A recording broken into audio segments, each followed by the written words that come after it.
It's a mile-high Sunday here at Fury FC as Michael Murphy takes on Markel Medeiros in the Fury FC 77 main event on UFC Fight Pass. But first, we get things going with an exciting prelims live from the Stockyard Event Center in Denver, Colorado. It's time for these fighters to unleash the Fury and welcome in. I'm Raheel Ramzanali, joined by the black belt himself, Michael Alexander, UFC veteran Alex Morono, and what a chance for these fighters to show out before this exciting FC 77 card. Yeah, great undercard, great main card. Let's get these guys started, Raheel. Absolutely. Let's go inside to the fourth member of our broadcast crew, the best dressed man in MMA in all his beautiful glory. Here he is, Wayne Leggett. Good afternoon, fight fans, and welcome to the Stockyard Event Center in Denver, Colorado for Fury FC 77, Medeiros versus Murphy. But first, please welcome to the blue corner for your opening prelim fight, Jimmy Lee Turner. Jimmy Lee Turner making the Fury amateur walk for the first time. Excited to see this exciting fighter show what he has. All three of his fights have been finishes. He does have that one win, 1-2 record as you see on your screen. So he's going to be in an exciting fight, and that's why I keep using that word, because talking to people around the MMA scene there, Jimmy Lee Turner, exciting fighter. Now we'll get finished, okay? 2 fights have been finishes, but we'll also look for that finish. Yeah, he's got a really tall order in his Fury debut fighting James Ford. If you guys remember James, he just fought for the light heavyweight belt. He lost a very narrow decision to a studded Felipe Rocha. And to get James as your first task, man, there's got to be a lot of belief in him. And guy looks ready to go. He's young. He's ready to fight. Let's see how he does in the cage. Only had 1 fight last year, so trying to get that experience and more fights under his belt. So we'll see what he has. But now let's meet his opponent. Please welcome to the red corner, James Ford. James Ford coming off that loss for the light heavyweight amateur title, as you mentioned, Alex, against Felipe Rocha. 4-time fighting for Fury as an amateur, 2-1 record, and one of the most decorated wrestlers, Michael. Yeah, and you know, James Ford he's one of those guys that has gone the distance. All of his fights, all 4 of his fights have gone the distance.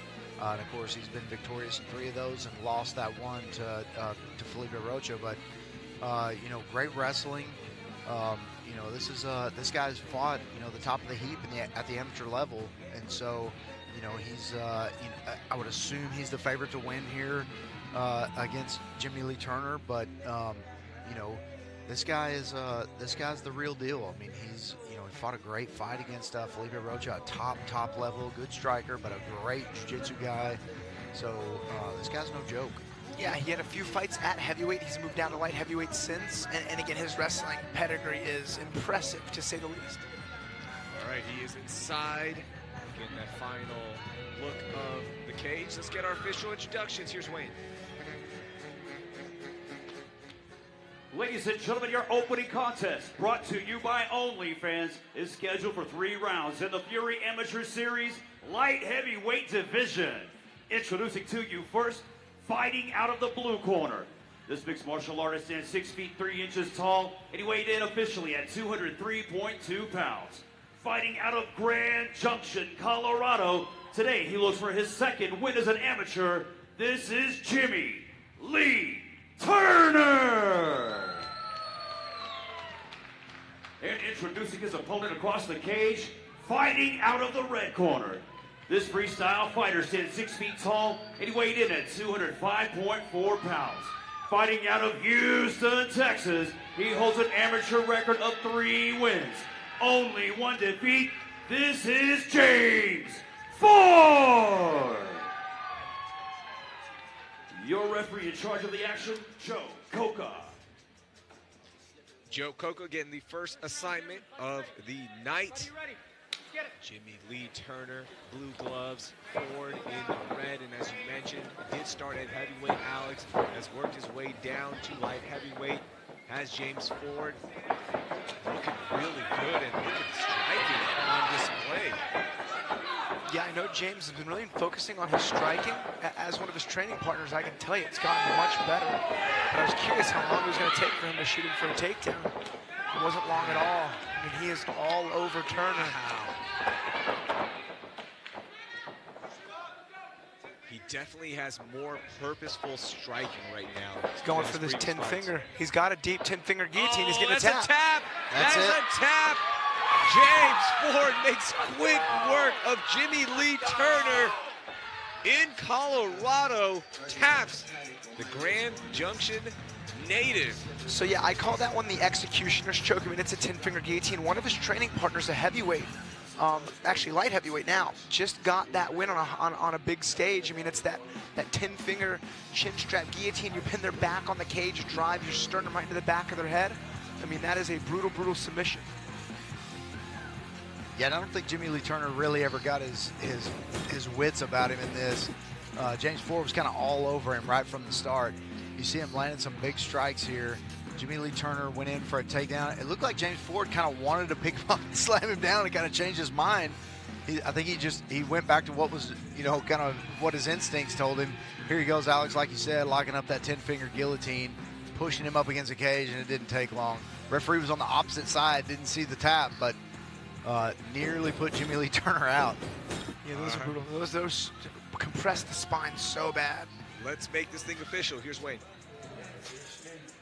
Ladies and gentlemen, the end comes 42 seconds into the very first round, declaring a winner by tap out due to a guillotine, James Ford. Congratulations to James Ford. Moves his record to 4-1. Now we'll try to get back on track. Maybe another amateur title fight. Let's meet our next fighter.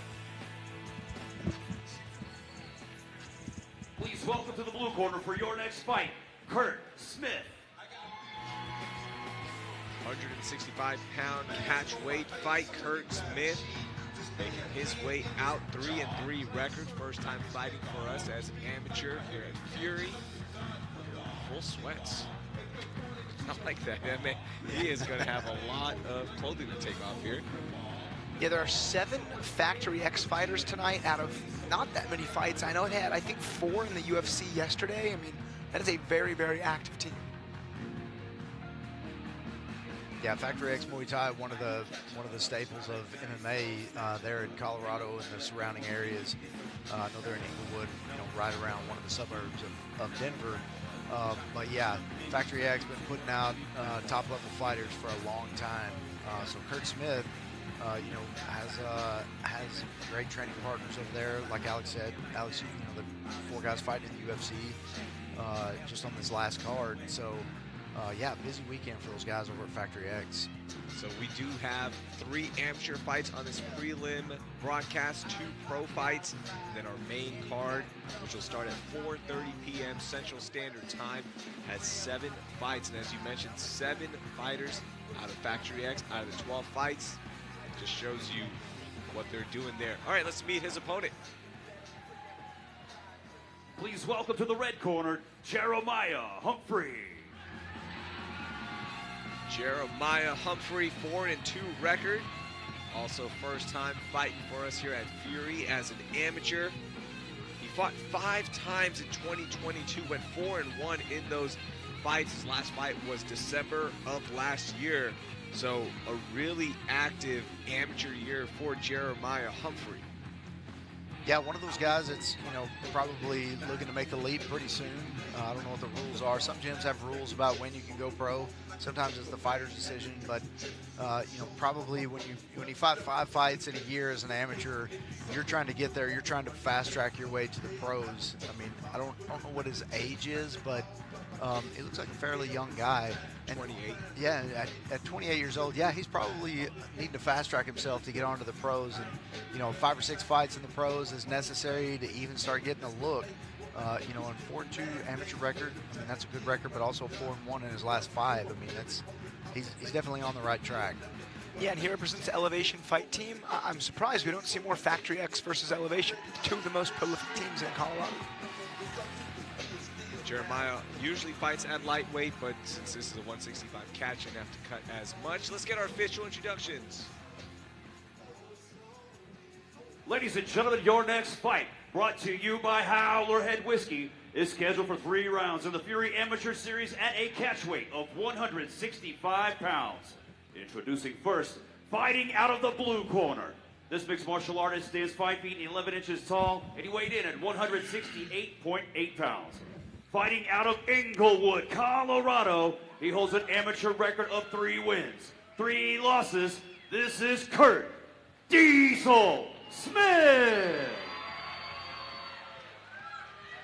And introducing his opponent, fighting out of the red corner. This freestyle fighter stands 5 feet 10 inches tall, and he weighed in officially at 164.8 pounds. Fighting out of Durham, North Carolina, he holds an amateur record of 4 wins, 2 losses. This is Jeremiah Humphrey. Your referee in charge, Joe Coca. Joe Coca with the back-to-back assignments. Barely had to work the first one, so had to get right back in there. I like that. Blue gloves for Kurt Smith, red for Jeremiah Humphrey. Fight Clock brought to you by OnlyFans.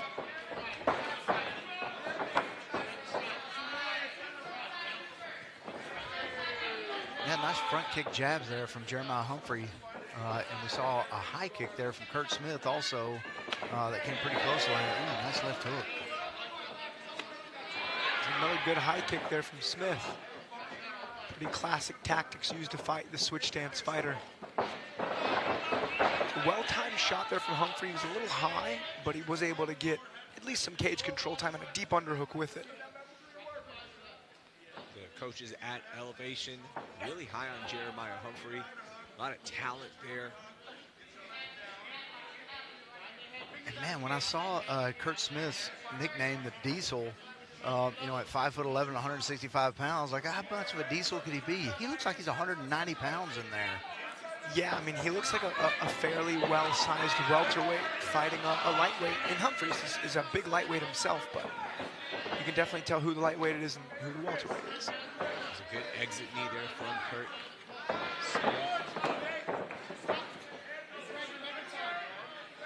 Kurt Smith doing a good job of foiling these takedowns so far. He's, you know, able to get that overhook and kind of pull the weight of Jeremiah Humphrey up to keep him kind of off of his hips. Yeah, and when shooting double legs, there's like 3 mechanical levers to get them down. Your hands block their legs. Your head is actually on the outside, traditionally pushing on their hips, then your feet run. But when you fight a switch stance fighter, your head often shoots to the inside, so you're taking away, like, you know, in theory, 30% of your power on these doubles. And Humphrey's timing them really well. He's just not getting super low. Yeah, when you fight a switch stance fighter, that penetration step has to be so much deeper for it to be effective. And, you know, typically, you know, on those times you would go for more single leg, but a nice big power double there. Yeah, if anything, Humphreys used that initial double entry to get Smith's back on the cage, and then from there was able to get his head on the appropriate side and pick him up and dump him. Really good wrestling here from Humphrey early on. Last year, Kurt Smith also had a kickboxing and boxing match, went 1-1 in those. So working on his stand-up. And Smith landed a good left hook at the very end of that combination. Got Humphrey to shoot again. He did not like that punch. Another big dump. Man, that's some good strength from Humphrey. And so far, Humphrey hasn't been able to keep him down on the mat, but doing a better job this time. Again, Kurt Smith right back up, almost back to his feet now. Yeah, even though a lot of the takedowns were either stuffed or Smith got up, I think Humphrey still wins that round from his aggression and from his successful mat returns. Let's take a look at our round 1 highlights. There's that big high kick to start the round.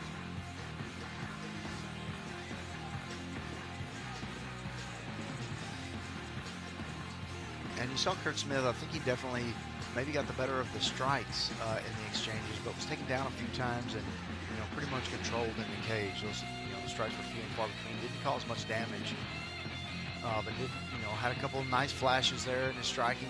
A couple of high kicks that were pretty close to landing.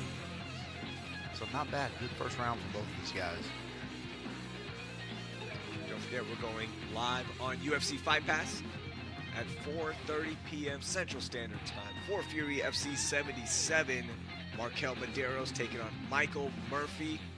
Michael Murphy with the rebrand, no longer the hero. Kind of went the opposite direction there. Yeah. Going with murder. Murder.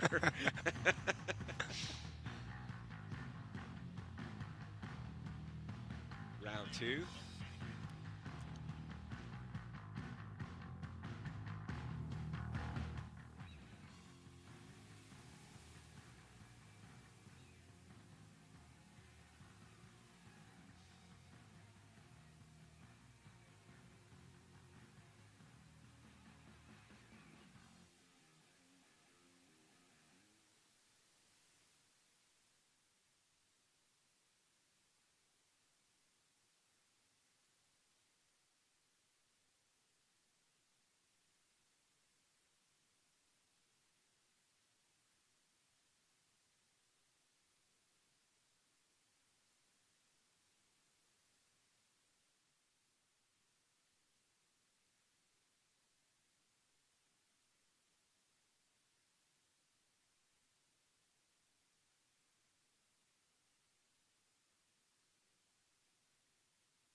See Kurt Smith down there in a world of pain.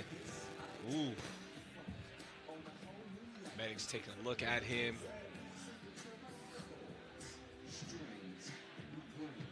Yeah, nasty knee injury. I mean, those are never fun to deal with.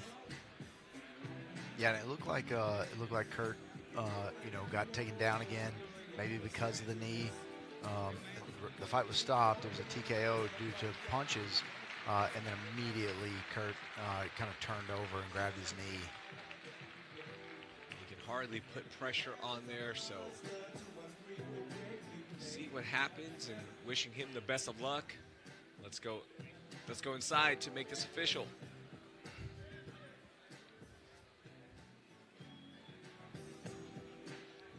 Ladies and gentlemen, referee Joe Coca calls for a stop to the action. 1 minute, 36 seconds into round number 2, declaring our winner by TKO, Jeremiah Humphrey.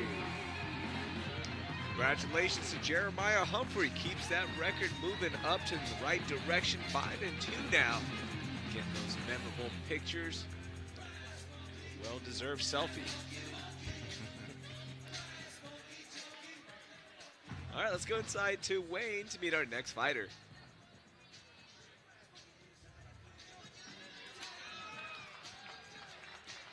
Please welcome to the blue corner for your next fight, Elijah Peck. Elijah Peck, 2-0. Made his debut as an amateur last December. I think we could say last December, right? We're almost through April. Yeah. You know, we're almost there. But last December, then fought again in February, moved that record to 2-0, both fights. won via his striking, which I love to see. Good, exciting young fighter. Yeah, this is actually the only fight on the card where both guys have, more than one victory and no defeats. One of the bigger prospect matches.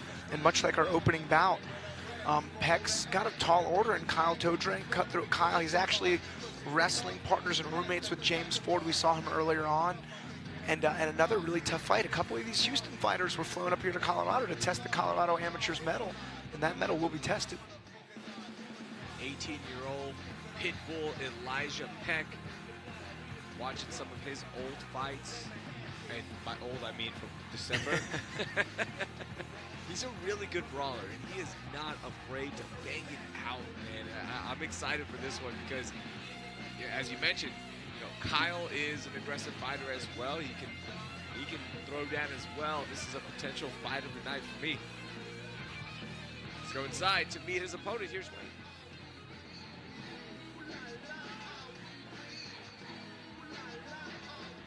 Please welcome to the red corner, Kyle Todrang.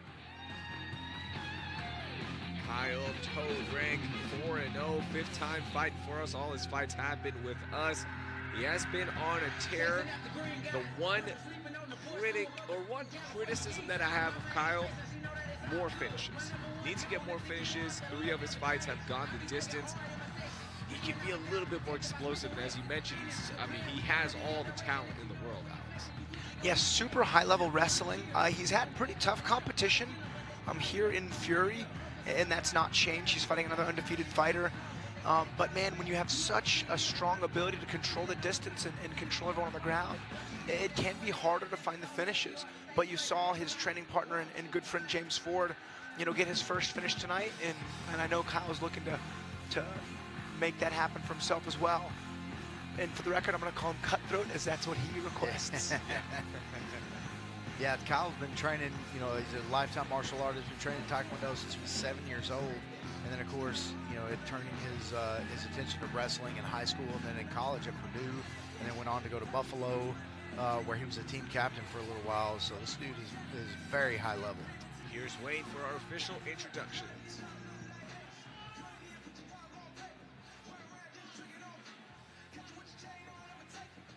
Ladies and gentlemen, the following contest, brought to you by SheathUnderwear.com, is scheduled for 3 rounds in the Fury Amateur Series Featherweight Division.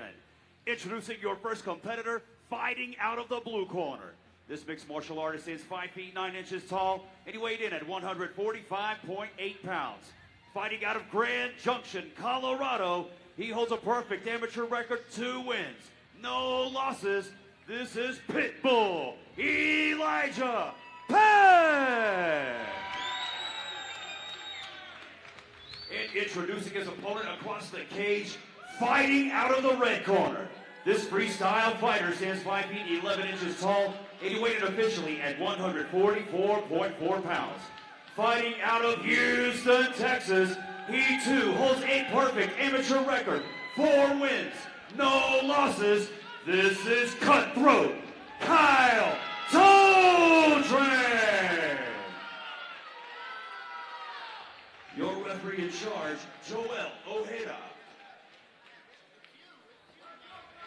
Kyle coming off the amateur title performance win against Aguilar. Title not on the line in this amateur fight. Blue glove for Peck, red for Cutthroat.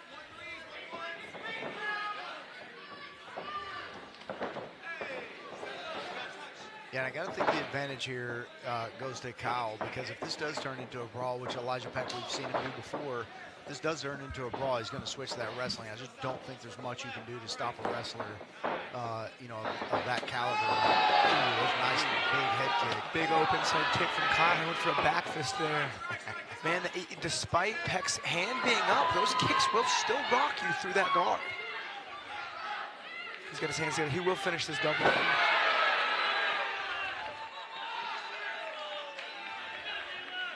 Nice little hip switch there from Cutthroat, passing the guard seamlessly right into side control. Forced the transition amount, got caught in the butterfly, but still pressuring pretty aggressively on top. Ooh, that was a big right. And you can see Elijah Peck's already got a little bit of swelling on his face there. I mean, yeah, this fight started quick. He's got hit with that high kick, and to Peck's credit, his hands were up, but still does not matter. Should not be in range, especially when you're fighting from the switch stance. Cutthroat with some good ground and pound here from a nice body lock ride. Right arm was trying to work its way in now as the back of Peck does Cutthroat. Big punches coming in. It's under the chin. It's locked in. We're going to see a tap in just a That's second. tight. He's not getting out of that. That's very, very tight. It's not quite under the chin, but man, it's across the jaw. He's got the gable grip behind. What Cutthroat needs to do, oh, there it is. He's going to pull his right elbow in tight to his own ribs. Yeah, he needs to sit down on it a little bit. He's a little high. Wow. He's actually pulling up. Elijah Peck survives that. Yeah. Just a little technical fix there on his rear naked choke, and he's sitting a little high there. And so whenever you pull on that, it's kind of pulling through the face instead of pulling through the neck. Yeah, the cage was kind of interrupting Cutthroat's angle to like really secure the best possible position for the choke, but I mean, he's still on his back. He's got just under a minute to work. It's a bad spot for Peck. Elijah Peck's face was the color of his gloves. That was crazy how he survived that. Good heart from the 18-year-old. He's got him flat. This is a bad spot. I was missing a hook. Cutthroat on a bit of a half back take here. See, this is where Peck could turn into Kyle and try to recover half guard, but he stays in turtling. Gives his back up. That was a critical error. That may have cost him the fight as we get a tap. Didn't get the tap the first time. And take a bow, Cutthroat, because that was the tap you were looking for. Yeah, ask you shall receive. Kyle Todrank wanted to, people were asking for finishes from this guy, and here he comes. Making really quick work of Elijah Peck, late in the first round, but, in these 3-minute rounds, that's not a lot of time to work, but Kyle Todrank getting it done here. Oh, yeah. And I love MMA statistics, especially submission statistics. Most common submission in MMA, the rear naked choke.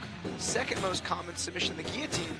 And I know Kyle and his teammate James Ford both were able to notch a submission in the rear naked choke and guillotine category here tonight. These friends and amateurs do stand defeated tonight, as they have their other teammate Michael Murphy as the main event, the last guy from War Fighting. 2-0 so far, trying to go 3-0. Houston Fighters 2-0 now in Colorado. A good showing so far. And that was actually our last amateur fight. We still have 2 pro fights coming up on this prelims broadcast. We'll get to that in just a second, but let's make this thing official and head inside.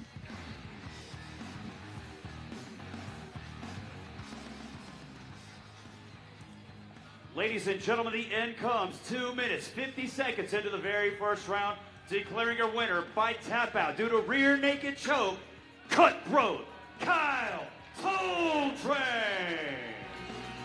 Congratulations to Kyle Todrank, 5-0. Cutthroat shut me up. He said, you wanted to finish? Here you go, Raheel. Here you go, buddy. Congratulations to him. Let's see what's next for the talented fighter. If he doesn't hear it, we're definitely going to tell him you said it. At 102-degree fever. Only person I got to answer to about that is Aaron. At 102-degree fever. In his last fight, that's why he was saying the performance was not up to his personal standard. I thought he did great. I think he was talking to you, Raheel. I know, did he want? Let's meet our next fighter. Please welcome to the blue corner, Alex Rigo. So I guess somebody does watch the broadcast. Yeah.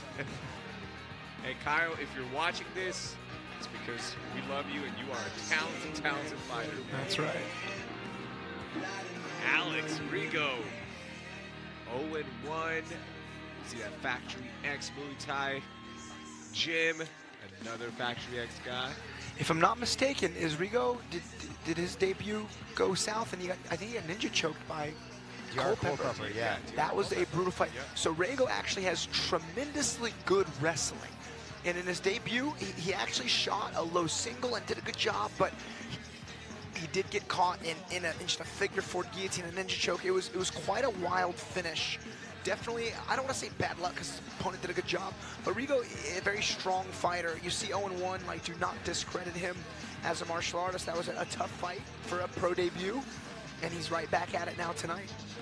Yeah, and he was 8-3 as an amateur, so this is his 13th fight overall. So very seasoned in there, had a very good amateur record.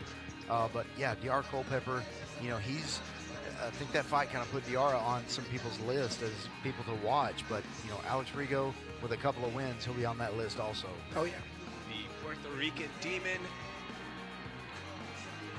inside, so let's meet his opponent.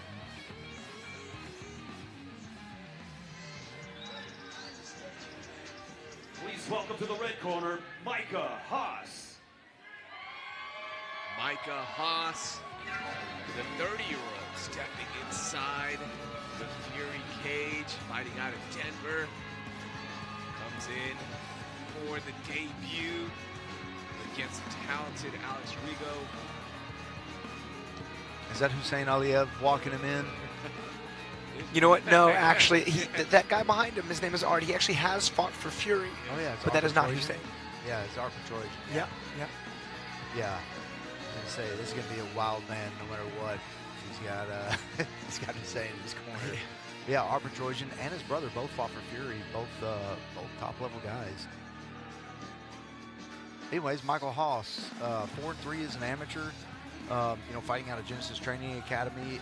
All of his amateur wins, he was 4-3. Like I said, this is his pro debut, but all of his wins are by knockout, and 2 of his 3 losses are by decision, and then the 1 loss was by rear naked choke. So, you know, this guy is going to go in there and he's going to kind of throw it out to the wind. He's going to go in there, he's going to strike, he's going to try to finish. So, very exciting guy is Micah Haas. Yeah, this was a really fun matchup. I mean, you get these guys, you know, very few fights as pros. They're so hungry, they're so, you know, inexperienced as professionals, but looking to get in there, man. They always just fight with a different pace and tenacity that amateurs do. This is going to be a fun fight. All right, let's go inside and get our official introductions. Here's Wayne. Ladies and gentlemen, the following contest brought to you by Space City Collective is scheduled for 3 rounds in the Fury FC Flyweight Division. Introducing to you first, fighting out of the blue corner. This mixed martial artist is 5 feet 11 inches tall, and he weighed officially at 125.2 pounds. Fighting out of Inglewood, Colorado, by way of Chicago, Illinois. Today, he looks for his first win as a pro. This is the Puerto Rican Demon, Alex Rigo. And introducing his opponent, fighting out of the red corner. This freestyle fighter stands 5 feet 10 inches tall, and he weighed in at 125 pounds. Fighting out of Denver, Colorado, by way of Palmdale, California. Today, he makes his professional debut. This is Micah Haas! Yoga 3 in charge of the action, Joel Ojeda. Michael, do you have the nickname for Micah Haas? Yeah, according to Tapology, the nickname is the Super Jew. So let's see how super he is. His walkout shirt actually had it on the front, the logo that he designed. It's pretty funny. Yeah, it was like the Superman logo with a 6-pointed star. Yeah. That's a lot of fun. It's cool when you can have fun and be creative. And he also walked out to Dancing Queen, so that just kind of gives you a personality check of who Micah is. So love seeing that. Yeah, there's so many tried and true just techniques and tactics in the MMA game, but people do forget it. It's an art form. It's martial arts. So putting your own spin on techniques and even the media attributes is a lot of fun to watch a lot of time. You see Rigo in on that single. And he's got good wrestling. He's got especially good chain wrestling. He'll use certain entries and then just start chain wrestling off to body locks and double legs. One of the cool things about Fury is we've now seen the talented amateurs make their debuts for us, have come up through Fury and that first fight doesn't go their way, to see what they do next. And this is a big moment for Alex Rigo, is what is he gonna do next? You know, coming off that amateur record, as you mentioned, Michael, coming off that huge win over Hayden Bryars, who's one of the prospects to watch out for, to see now, like, what is his response gonna be is the fun part of his career. Yeah, and he's all over Michael Haas right now. Yeah, Haas hit actually a pretty clean reversal. Scored a takedown of his own. You know, Rigo popped up super fast. But Haas has done well in this exchange. Yeah, Haas has kind of reversed it now and is in control here. Ooh, big exit knee from Haas. Yeah, if that's any indication on how Haas can deal with the wrestling of Rigo, I mean, that's a great sign. Not only did he get up, but he hit a reversal. Another single leg, but again, he uses that whizzer. Rigo with a really cool sweep from there. I thought it was bizarre he was going to guard, but he actually was not. See Rigo getting a lot of miles out of the front headlock grip.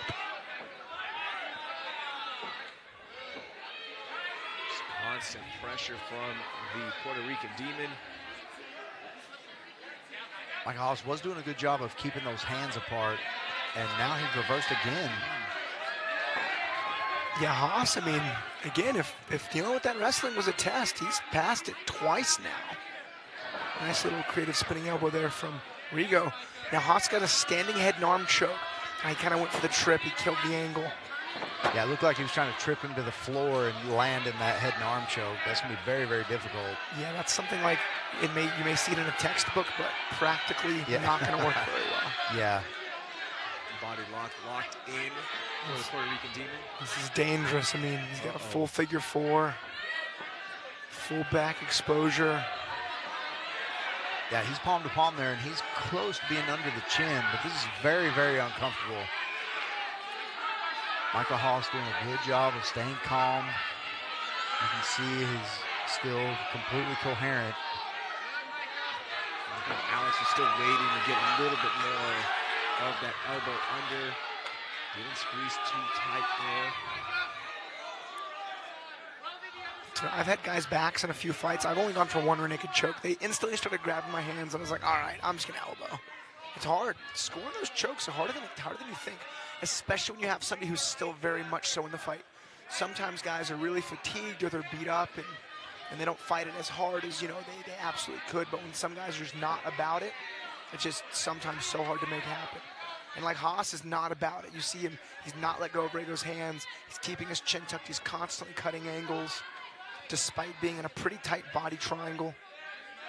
Is it also the evolution, Michael, of the sport where, you know, fighters now, younger and younger, they're training. They've been in these positions for hours and hours. So there's no panic there, so it's harder to get that tap now. Yeah, I mean, there's something to that. I mean, you know, definitely guys are starting earlier or younger or, you know, are more savvy to the ground game. But, you know, the rear naked choke is one of those chokes that's fundamentally there is one thing you can do that is going to keep you from getting choked, and that is have two hands on one hand. Unfortunately, in MMA, they can punch you with their other hand. Yeah. And so it loosens it up, and you got to find a good balance. You just know from this position you're going to take some kind of damage. It's probably minimal if you're fighting the choke off, but it's better than losing. You're still fighting. Yeah, Rigo finished in a really good spot, man, and if Haas goes back and watches, he had that standing arm triangle, but he tried to force an outside trip, lost the angle, and actually got his back taken in that exchange. And then going back to rear naked choke defense, statistically, if you get taken down, the most likely submission you will get tapped with is rear naked choke.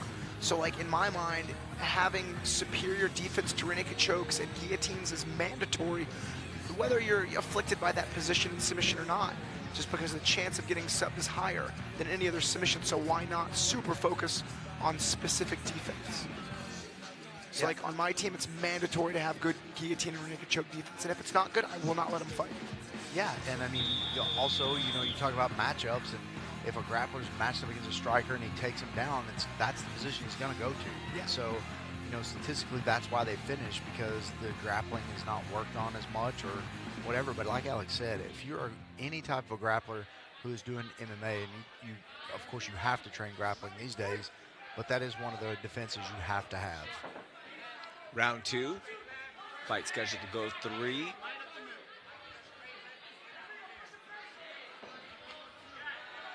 Yeah, we had some, I personally had some expectations of Alex Rigo because we've seen him fight, but Haas is kind of a newer guy, but man, he really impressed me that first round. Even though I think he may have lost on the judges' scorecards narrowly, but man, he had some great moments against a super seasoned competitor in Rigo.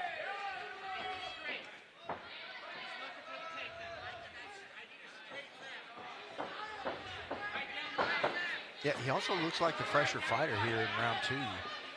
Rigo's punches seem a little labored. And Rigo must just naturally gravitate towards that single leg. That's got to be his best takedown. You know, he used it a lot in his debut, held on to it a little too long, but in this fight, he's gotten 3 single leg takedowns. You can call that 4 now.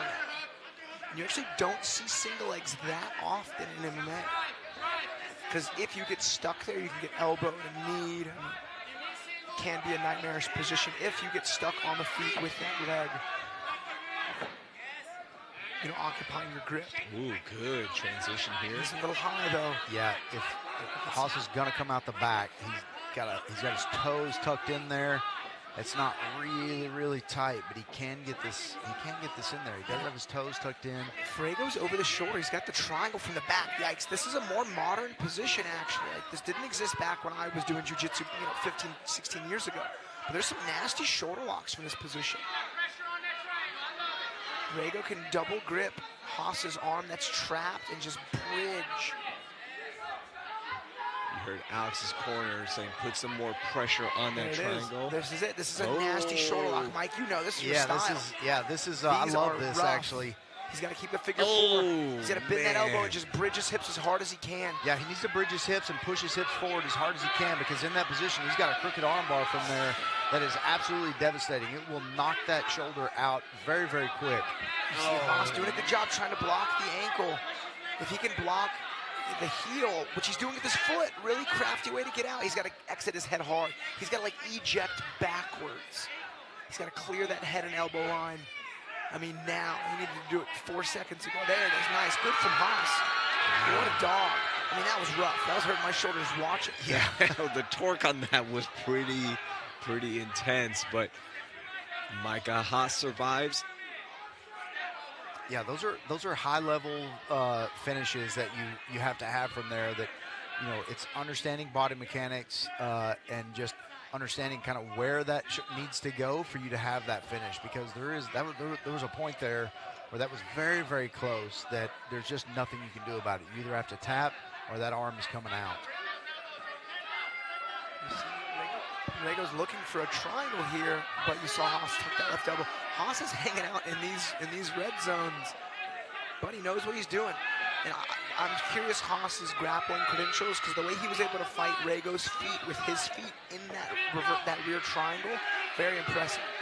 You can always tell the skill level of a grappler by the subtlety of the foot fight.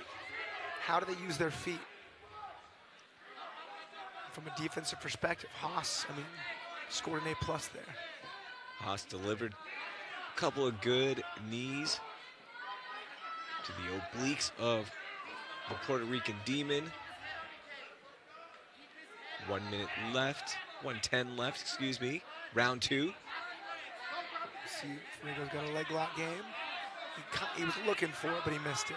Yeah, he's in a little bit of trouble here, position-wise, you know, is Rigo, because you've got this kind of body lock ride here that, you know, there is a head and arm choke that you can do from here. You need to flatten him out just a little bit. I think the cage is stopping him. I don't think there's enough room. But he also has, oh, look at this, Alex. He's got a truck. Yeah. Let's see if he sits back for it. Let's see. That's wrestlers have such a weird scramble ability. They'll grab a limb and just start to twist. And it's like so different than jiu-jitsu scrambles. Yeah, and you know that glove acts like a handle, so he's got it trapped in there tight, and so it's really difficult to get that hand out with the glove in there. Yeah, you know what? If one thing Haas could do is grab Rigo's wrist and try to tuck it behind his back and hit that crude Kimura. But I mean, that's just a weird scramble ability of wrestlers. Well, he's got a crucifix, but if he would just tuck his head, as he goes, he kind of roll over with it. He would have a crucifix there, be in a good striking position. But into round 2, I think this might be 1-1. I think Haas might have won that second round. Very, very close, but Haas may have won. Man, see, that's where the education of the judges really plays a factor, because, I mean, Rigo had the fight almost won. Haas did a great job finishing on top, but, I mean, to me, that is almost as valuable as like a knockdown. Yeah. 'Cause, I mean, the fight was almost over. But other than that, I mean, it was all Haas. And if you're Rigo's corner, you got to tell him it's 1-1 going into the third. You have to. So, Michael, what won Haas that round, in your opinion? I just think it was he was on top most of the time. I think he, did deliver some damage. But like Alex said, I mean, that was incredibly close to finishing in that reverse triangle armbar. And so, that's it. Again, depending on the education of the judges, he's right. That is the equivalent of. But I mean, if a judge can see his face and the other 2 judges can't, you may get a situation where one judge who saw his face saw he wasn't in trouble at all, or didn't think he was in trouble at all, and may have given him the points for that round based on that. The other 2 judges who are at his back, may not have seen it, may have given him the points. And that's giving the judges a lot of credit. We've seen judges here in Texas, they have no clue what they're watching on the ground. So if one of these judges are like them, they could be like, oh, that guy's on top, he's winning, So Mike, you're totally right. Good aggressive start for Micah Haas. I mean, win, lose, or draw, Haas has made a fan out of me. I'm telling you, the Fury flyweight division, I was talking to Piccanini last week. In my opinion, the deepest division here in Fury is the flyweights. Yeah. The flyweights and the bantamweights both, man, they're really, really good. We've got a really, really deep 125 and 135. It's I would put these up against any in the country. Yeah, here's a fun statistic. In the UFC, the men's bantamweight division is actually the most full division. I never thought that. I thought it was going to be lightweights, but I ended up doing a roster check. And honestly, if you look at it, bantamweights, like on Earth, the natural male human height it all falls within the bantamweight category. So it actually makes sense. So I think Alice just called me fat. You're a bigger bantamweight. You're a bam weight. Yeah, I'm a bantamweight plus. I'm telling you, I was fending off some of your Darce chokes yesterday. So nothing but respect and credit for your athleticism and strength and technique naturally. Yeah. Well, I appreciate that, Alex. I thought I was going to die yesterday after I left. I'm never coming to train with Alex Moreno again when he's in camp. That conditioning afterwards is no joke. Alex has a fight coming up next month. Yeah, the 13th. Training my butt off as usual. North Carolina, UFC Fight Night. He's got a knee out, but his left leg's out of position. If he figure fours it, it won't be. He cannot let Haas come on top.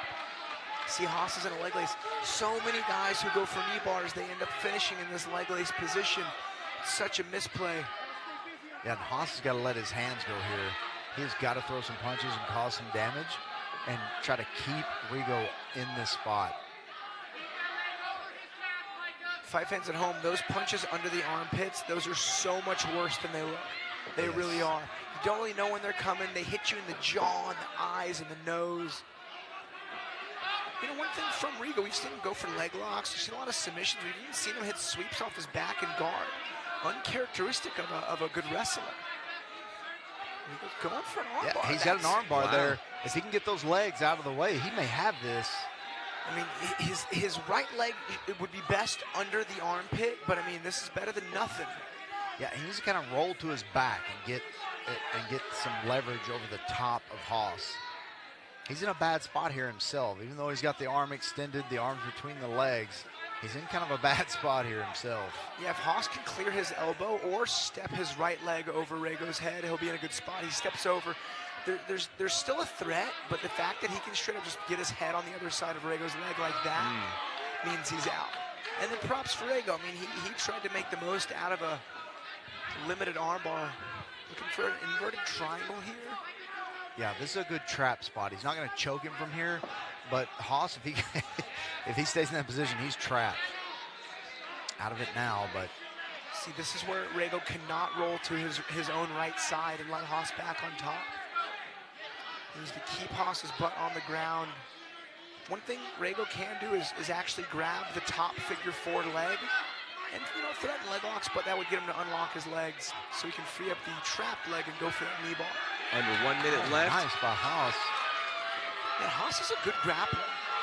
I would not be surprised if he was a brown or black belt.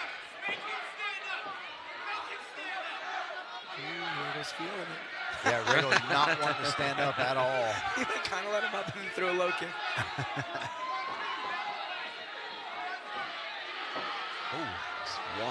Walking hook there, and really not much left there from Rigo. Man, if you're going to be a flyweight and a wrestler, you better have really, really good cardio, because at the highest level, those flyweights do not get tired. 10 seconds left. Can Micah Haas have a big flurry here to maybe get this round? Can Alex Rigo do it? It's a close third round. Yeah, I was going to ask you guys, how are we leaning? I don't know, man.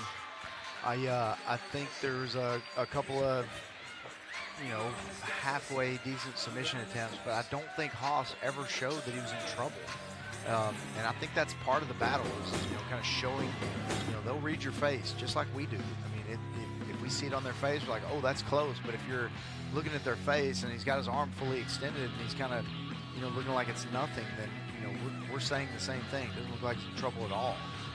So here you see Haas letting him up a little bit. Yeah, he kind of throws him a little trip there. Man, a really fun fight. I'm glad that one went the distance. Very competitive. That's a hard one to score. Yeah, and you're right, Alex. Micah Haas showing some grappling chops there. Yeah, I wouldn't be surprised to hear that he's a high-level jiu-jitsu guy on top of being a pretty decent striker. You know, very creative in his striking. Was trying to, you know, throw some of those elbows in close in those striking exchanges in the center of the cage. You typically see that in dirty boxing or on the cage, but Micah Haas throwing him in the center. Let's see who's got this, Rigo. All right, Wayne's ready. Oh, he's about to walk in. Give him a second here.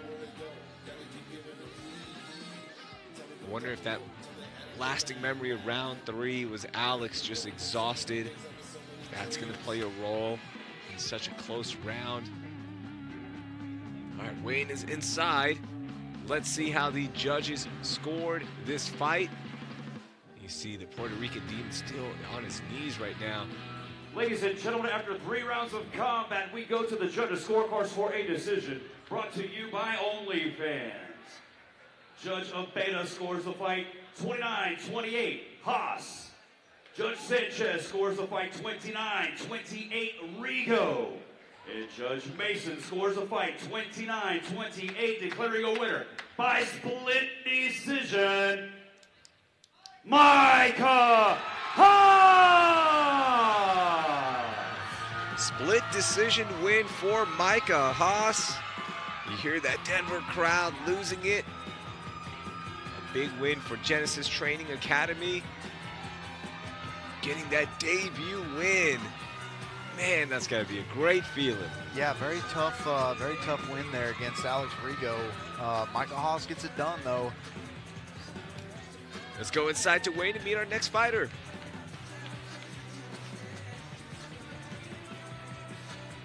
Please welcome to the blue corner, Jason Mullen. Jason Mullen, our final prelim fight before we head to UFC Fight Pass for Fury FC 77. Cassius Mullen, fighting out of Inglewood, training at Factory X, 5-4 record. Coming off that loss against Justice Torres at Fury Challenger Series 2. And there's no other way to put it than he just got outworked in that fight, and it was a measuring stick fight for sure for Jason Mullen. Yeah, Mullen's an interesting fighter. He's well-rounded. He's got an interesting ground game. In this fight's at 165 pounds.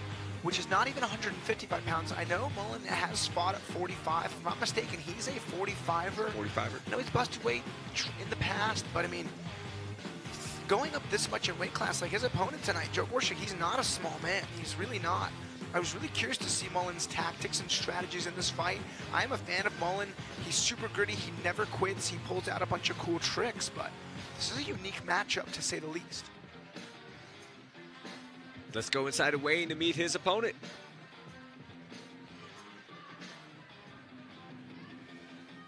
Please welcome to the red corner, Joe Borshig.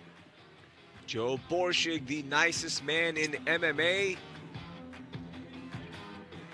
You see Sijin walking out with him in his corner. Yeah, Joe Borshig hardly ever brings a team with him, always comes by himself.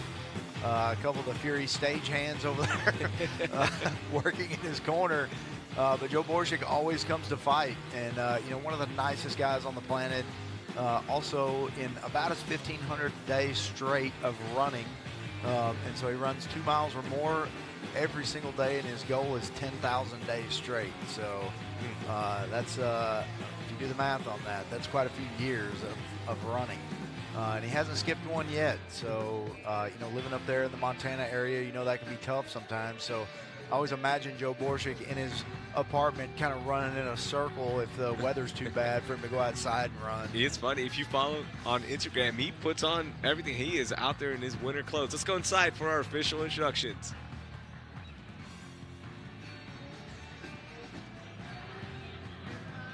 Ladies and gentlemen, the following contest, brought to you by OnlyFans, is scheduled for 3 rounds in the Fury SC at a catch weight of 163 pounds. Introducing your first competitor, fighting out of the blue corner.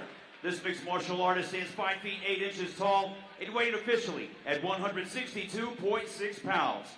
Fighting out of Englewood, Colorado, by way of Youngstown, Ohio, he holds a professional record of 5 wins, 4 losses. This is Jason Cassius Mullen. And introducing his opponent across the cage, fighting out of the red corner. This freestyle fighter stands 6 feet 2 inches tall, and he weighed in at 164.4 pounds. Fighting out of Bozeman, Montana, today he looks for his 7th win as a pro. This is Joe Ninja Borshig. Your referee in charge of the action, Joe Coca. All right, final fight of the prelims, going back to that running streak. For those of you who don't believe us, Joe actually posts on his Instagram, he'll post his run every single day with the mileage, so there's no cheating. Has a really good gas tank, does run on fight days. We confirmed it with him. He'll try to get a run in before or sometimes even after. Good aggressive start here for Jason Mullen, however. Yeah, you can tell Mullen in his camp, they knew they said get the fight to the ground as soon as possible. And the fight started, he ran across the cage and shot a single leg. And he's in top half guard right now. They must have just figured Mullen has such a superior ground game relative to Borshig, which he does. I mean, we've seen, you know, Mullen pull guard and the heel hooks and stuff. It's a tricky grappler. Yeah, Borshig not a bad ground game himself. You know, he does like to strike. He does like to stand and trade with people, but you know, and of course having the height difference here, and then you know with Mullen going up 2 weight classes, you don't want Borshig kind of hanging on you on the cage and you know, long arms kind of tagging you up. So I'm not surprised that Jason Mullen took this to the ground almost immediately. I am kind of surprised how easy it was for him to take Joe Borshig down. So Borshig works his way back up. Borshig does have professional boxing and kickboxing. This is a deep guillotine. Oh. This is not quite high elbow, but it's a classic grip. You see Borshig pummeling that right hand in. Mullen made a mistake. Mullen did instantly go to recover guard, though. But you see, like you said, Mike, Borshig knows how to grapple. He used his knee to block the guard recovery. He saw an opening to the back. Trains with Kron Gracie at Kron Gracie MMA in Montana. At the Gracie Academy there. You know, Kron Gracie actually coming back into the octagon in May, fighting Charles Jourdain, opening up on the pay-per-view.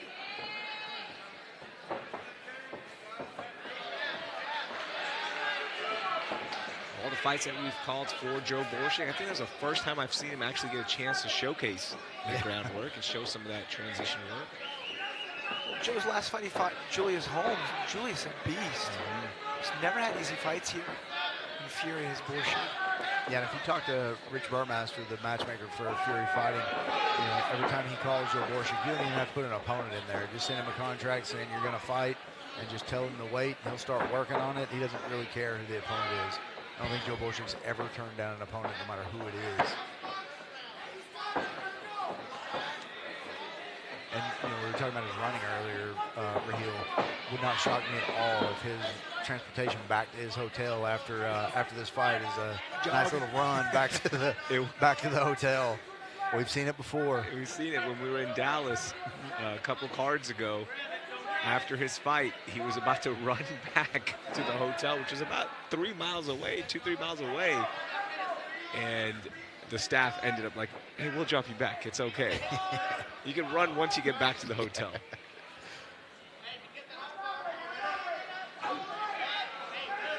He's in a good position here to possibly have an armbar. Let's see, he's not quite transitioned there. He does have the high guard here. Looks like he's maybe going for it. No, looks like Mullen kind of cleared that angle back up. Yeah, it looked like the cage was keeping him from getting the angle there. Mullen was, you know, kind of pushing forward with his knees to keep him up against the cage.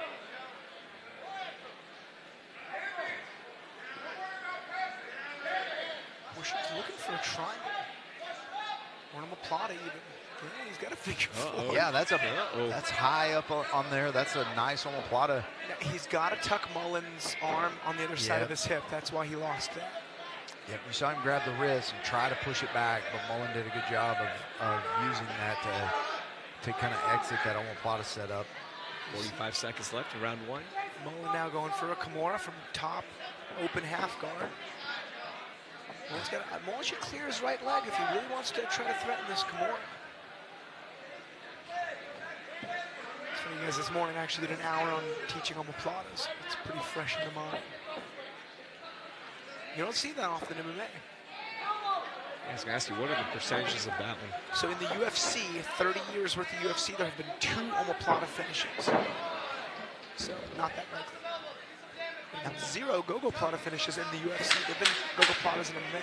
10 seconds left. Yeah, my buddy Brad Imes is the only heavyweight to have 2 gogoplata finishes. You know, he's very flexible, but at 6'9", it's pretty amazing to watch him do an gogoplata. But he's finished 2 opponents as a pro with a gogoplata. Here we are at that guillotine, as high elbow as he could get it on Borshig, and then you know Borshig landed in side control there, and you know Borshig landed some decent shots here.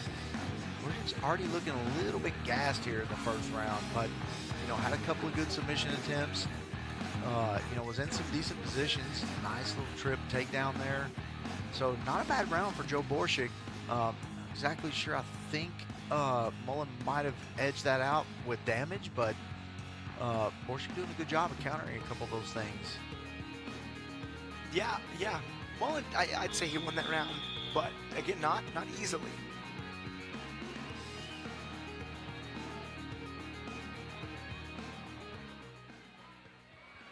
All right, round 2. See what adjustments Cassius Mullen has made. Comes out with some quick hands, does Mullen. Looked like Borshig did go for the glove touch, but Mullen was like, no. Nice little lead knee there from Mullen. And Mullen's having a lot of success striking. Ooh. He's got to be careful here. Those long arms of Joe Borshig. Mullen cannot hang out. Yeah, he did a good job getting his head out.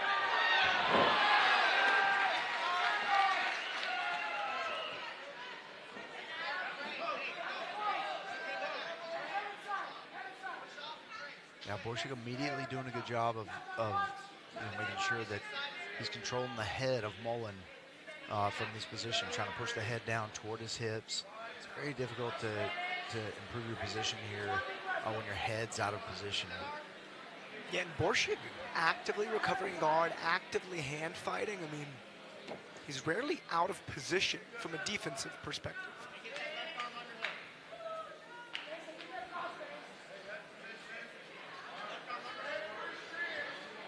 Good top pressure from Mullen, but Borshig doing a good job of not giving up too much. Yeah, Mullen's got to be careful. If he tries to put his arm over the head of Borshig, Borshig can take them back. He's kind of foiled that now, but...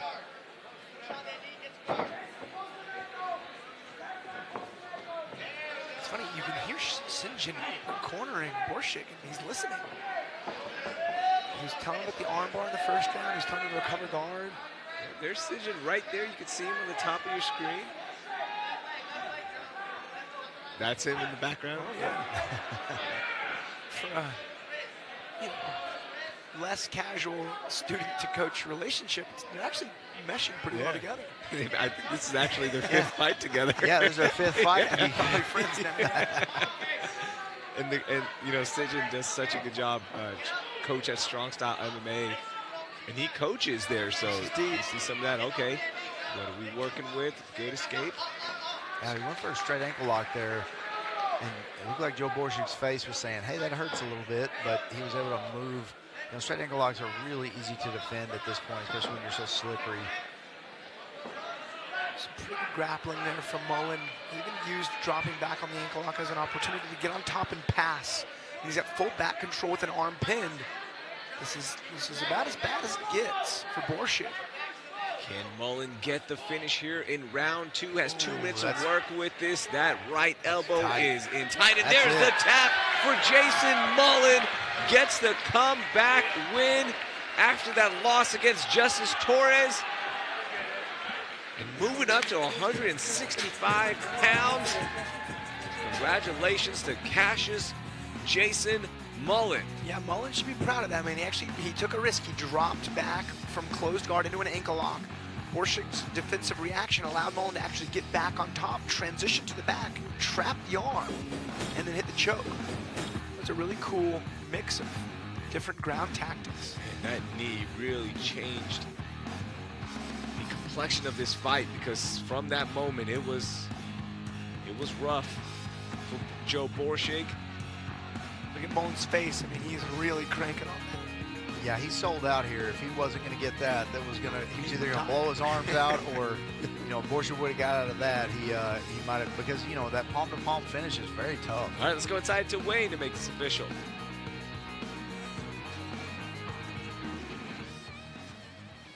Ladies and gentlemen, the end comes. 2 minutes, 48 seconds into round number 2. Declaring a winner by tap out to a rear naked choke, Jason Cassius Mullen. Congratulations to Jason Mullen on the win. Moves his record to 6-4. And that will do it for us on our Fury FC 77 prelims broadcast. We head to UFC Fight Pass at 4:30 p.m. for Markel Medeiros taking on Michael Murphy. It's going to be a great card, so we hope to see you there on UFC Fight Pass. On behalf of the entire Fury team, our production team, for Alex Morono, for Michael Alexander, I am Raheel Ramzanali. Thank you so much for joining us for our prelims broadcast. And now we head to UFC Fight Pass at 4:30 p.m. We'll see you there for more fights.